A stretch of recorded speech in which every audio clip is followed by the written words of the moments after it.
Eu vou contar hoje para vocês um pouco da minha história e como é que eu dei um passo para me afastar de um incômodo que eu sentia sempre que eu me deparava de alguma forma com algum tipo de competição. Eu não sei o que vocês sentem sobre competição, mas vamos entrar nesse assunto agora. Isso daqui é o que eu faço. Eu trabalho com design de informações, com pensamento visual, com facilitação gráfica. E eu comecei bem pequenininha a desenhar. Eu sempre tive essa coisa do visual bem forte. Eu desenhava com meu pai, observava minha mãe arquiteta. E quando eu era adolescente, eu era aquela pessoa que sempre usava flechas, cores, minhas bordas do caderno sempre tinham vários esquemas, vários desenhos. E eu fui me desenvolvendo, fui caminhando nesse lugar.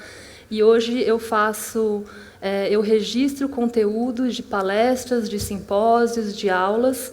E a minha empresa, ela foi a segunda de São Paulo. Em 2010, a gente teve um convite para para passar esse conteúdo para mais gente, para a gente dar um workshop, para dar aula. E desde então, desde 2010, a gente tem feito 2, 3 vezes por ano esse workshop e centenas de pessoas passaram por nós desde então.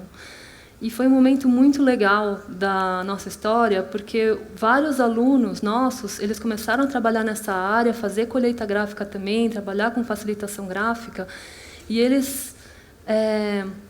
e a gente estava como se abrindo um novo campo no Brasil, né? E esses alunos, eles foram se desenvolvendo, eles foram desenvolvendo práticas inovadoras, e era muito estimulante. A gente estava super bem, a gente tinha vários clientes, a gente interagia bastante.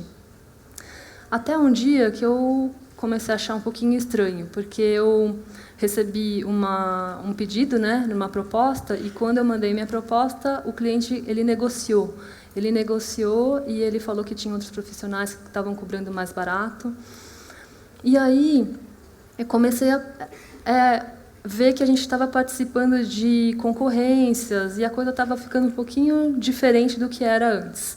Eu me sentia super bem, feliz, né, porque meus alunos estavam bem e a gente estava fazendo trabalhos muito bacanas, mas, ao mesmo tempo, eu me sentia, às vezes, angustiada, eu sentia um pouco desconfiada do que estava acontecendo. E aconteceu que eu comecei a ficar confusa, porque, de um lado, tinha uma voz que me falava: você não está percebendo que você está formando os seus competidores? Só que, ao mesmo tempo, uma outra voz falava para mim: continua, você tem que continuar formando, você tem que continuar apresentando essa ferramenta para mais gente, porque é uma nova forma de se comunicar. É uma forma não tão racional e muita gente ressoa com esse novo jeito de se comunicar, inclusive adolescentes, inclusive crianças, então continua. E aí, toda vez que eu marcava um workshop, meus irmãos sabem bem, eu entrava num conflito e ficava: puta, será que eu paro de fazer isso? Eu que vou desmarcar esse workshop, não vou fazer workshop nenhum, eu vou ficar com essa ferramenta só para mim, vou ganhar bastante dinheiro, vou ficar super rica. E aí, a outra voz vinha falar e eu acabava sempre escolhendo o caminho do coletivo e acabava dando, sim, o meu workshop e continuo dando até hoje esse workshop. Meus alunos, meus queridos alunos, eu sentia um super carinho por eles e eu não queria nada, não queria saber de nada deles que pudesse causar qualquer conflito. Então, esses meus alunos, meus competidores, eu até parei de seguir vários nas redes sociais, porque eu não queria nenhuma informação que tirasse essa minha estabilidade, né? Então, eu decidi comigo mesma que eu ia caminhar só na luz, ia ficar sem saber de nada, não queria saber, não queria ver nada. Só que um dia eu estava navegando e eu me deparei com um post lindo de um aluno que eu tinha esquecido de parar de seguir. E aí eu caí de cara no chão. E aí vários sentimentos eles começaram a emergir, sentimentos represados. Era angústia, era inveja. E eu estou falando de mim, né? Eu sei que aqui quase ninguém sente nenhum tipo de sentimento estranho quando vê alguma pessoa trabalhando na mesma área. E aí eu olhava para aquele sentimento e falava assim: puta, não é possível, esses sentimentos são muito estranhos, é over para essa situação onde eu me deparei com um post, um aluno, isso daqui está esquisito. E aí eu resolvi investigar. Geralmente, quando a gente se depara com sentimentos estranhos, a gente se distrai, né? A gente vai ver televisão, a gente vai ver um futebol, vai falar com o filho, vai cozinhar. Mas, nesse momento, eu resolvi ir para o quarto, apaguei as luzes, porque eu não queria nem me distrair com coisas que eu estava vendo. Eu fiquei lá no escuro, com aquele sentimento dentro de mim, e aí, como uma corda vermelha, eles começaram a trazer outros sentimentos, e a coisa começou a se intensificar. E aí a coisa começou a ficar mais raivosa, mais conflituosa. E eu deixando aquela coisa vir. De repente, o que aconteceu foi que tudo se transformou numa grande tristeza. E era uma tristeza profunda, era uma tristeza antiga. E dessa tristeza, eu comecei a ver imagens, começaram a vir várias imagens na minha mente, imagens de uma Mila pequena, de uma Mila sozinha, que estava sofrendo sozinha. O que acontece com as crianças é que elas não têm a capacidade racional de explicar o que está acontecendo com elas. E, muitas vezes, elas não conseguem dizer, não conseguem compartilhar. Às vezes, nem a gente adulto consegue fazer isso, imagina as crianças, né? Então, é muito comum a gente ver as crianças sofrendo, sozinhas, em silêncio, né?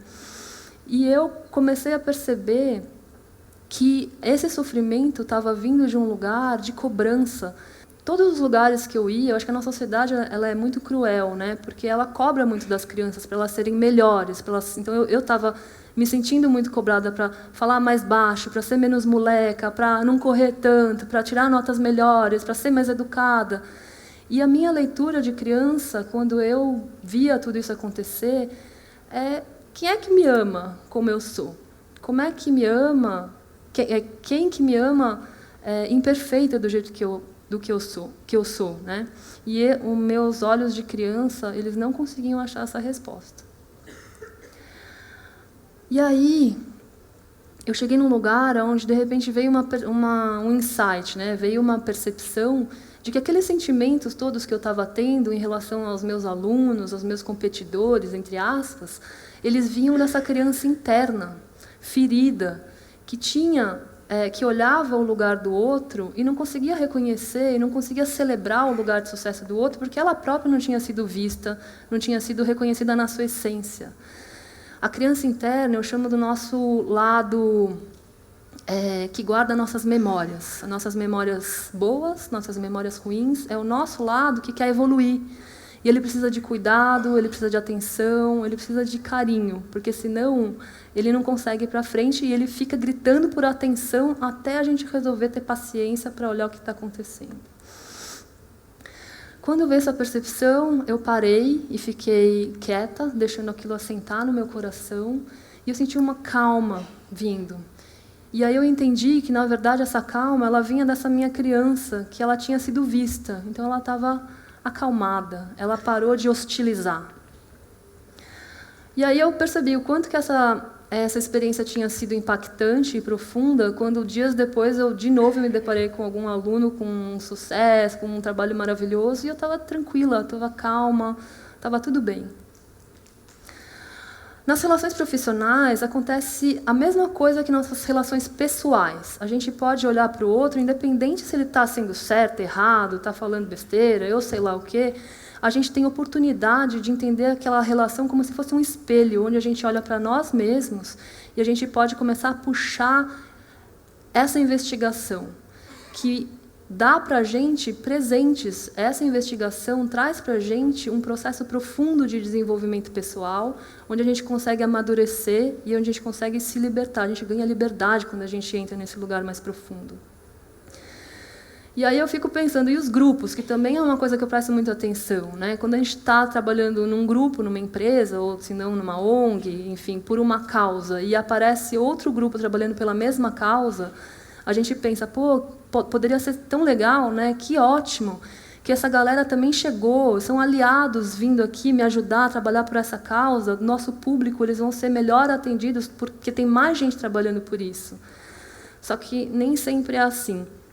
A gente olha para aquele grupo novo e pensa assim, vocês estão trabalhando na mesma área, mas a nossa metodologia é bem melhor, viu, que a tua, e você não vai muito longe, não, né? A gente pensa isso internamente.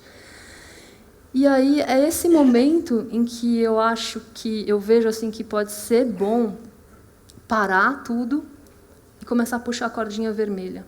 Porque na ponta, provavelmente, vocês vão achar uma criança que está precisando de atenção, que está precisando de um olhar mais cuidadoso.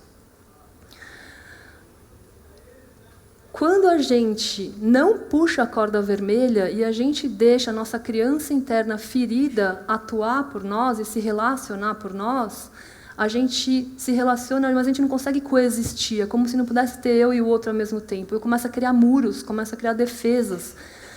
Porque, no fundo, o que está dentro de mim, quem está dentro de mim falando é a minha criança, que pode estar com medo de ser julgada, pode estar com medo de perder o seu lugar. Eu acho que cada pessoa tem uma história e cada criança tem a sua vivência, tem as suas memórias e tem a sua forma que ela precisa ser cuidada.